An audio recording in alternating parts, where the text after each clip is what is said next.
My name is William Ochieng, born in 2000 in Kitale. Right now I'm 23 years old. I was raised in a Christian family, and like my dad, we used to have fellowships in our house. Like every day we could pray and share a word before we go to sleep. When I was 11 years old, I met my peers who are my friends from childhood and whose parents were selling illicit brew, changa.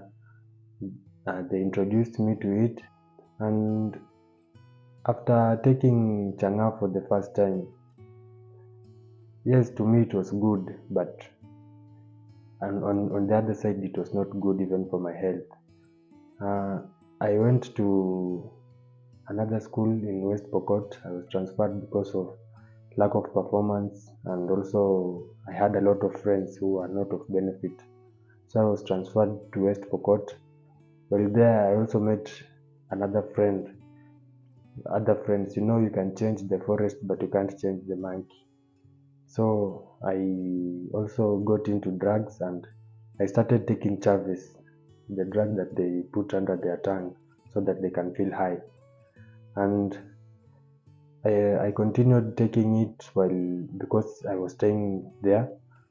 Now I joined high school, things became more worse. In high school, I joined music, and there were many outings, school outings, and competitions and benchmarkings. So while we were going for a trip, whenever we went for a trip, we could come back with alcohol and weed and also miraa.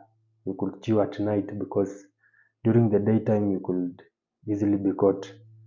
So every time we went out, we could come back to school with more drugs, more especially alcohol and weed, because that is what we could find in our vicinity at the time. Anytime the school bus could stop. So in Form 2, things got more worse.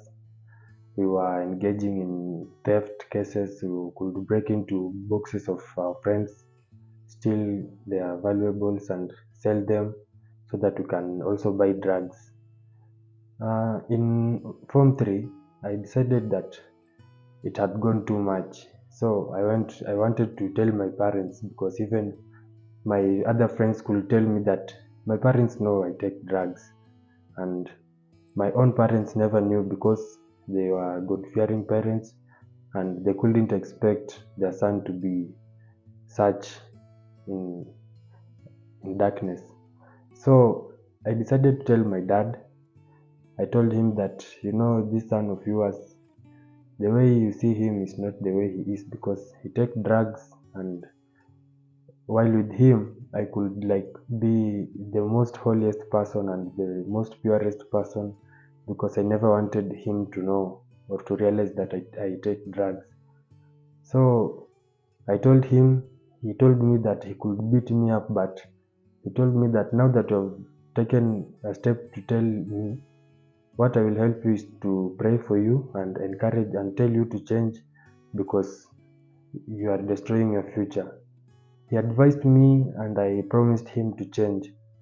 Now in Form 4, I I got back to school and it was worse than previous because I could increase the number of drugs and the intake. I could also increase the intake of drugs in my body.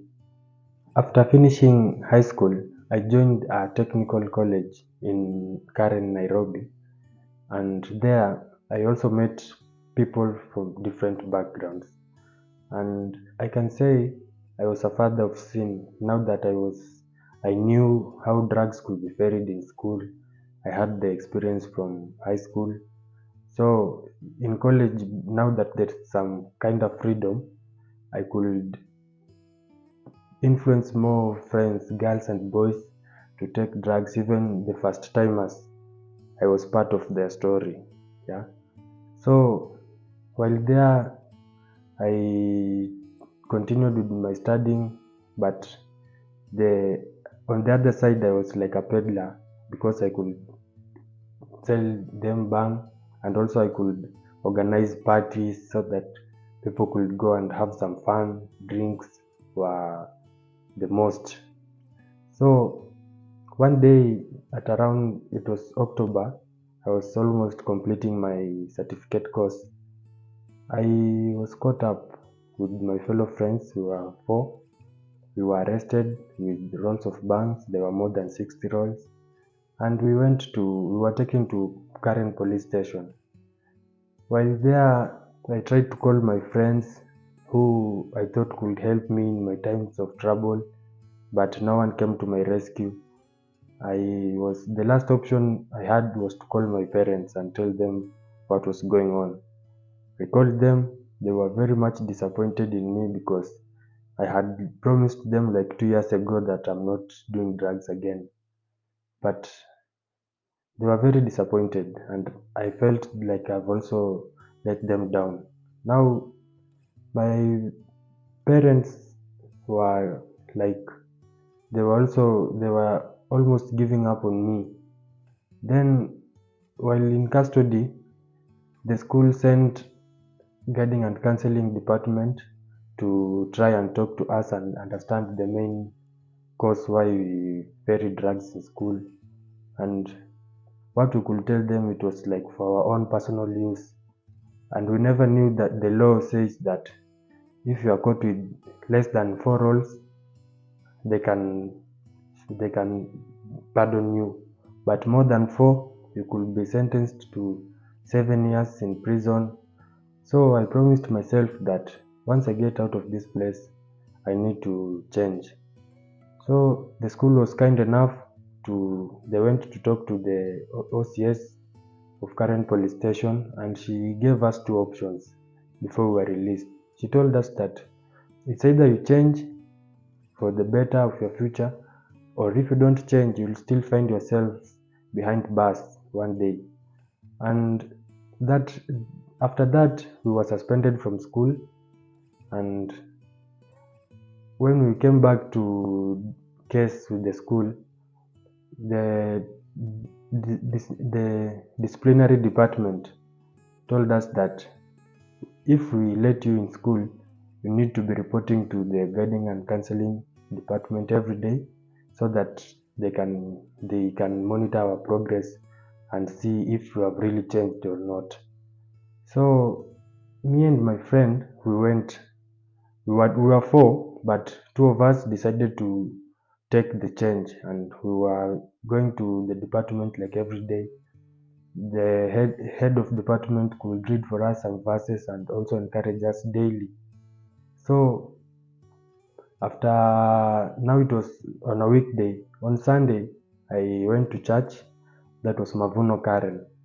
I met I met Pastor Grace Ndege, who was the lead pastor of Mavuno Karen, and I told her my story, and she told me that she will help me change and work with me in the new journey that I decided to take, because she also saw something in me which I never knew, and that was leadership.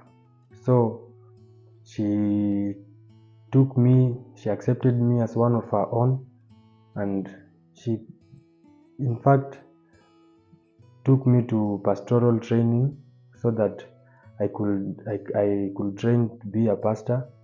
Also, in Mavuno, there is a program called Fearless Institute, which is to train leaders for future. While taking this course, I have seen changes. I have met people who have encouraged me, and also they have told me that whenever you need to change, change begins with you. And after that, I am also writing a book known as the Sons of God. And this book is for the youths, my fellow youths, those who are in darkness, because I also took that route to darkness, but God delivered me from darkness and brought me to light, so that I can share with my fellow youth who I can say I used to father them to sin. The intention of this book is to father them again out of sin. My message to that one youth who is still struggling with addictions is that change begins with you, and unless you accept your mistakes, change won't come. So the best way for you to do is own your mistakes, ask God for forgiveness, and also ask Him to guide you. Have faith in God and have faith in yourself that you can change and you can also change others. Thank you.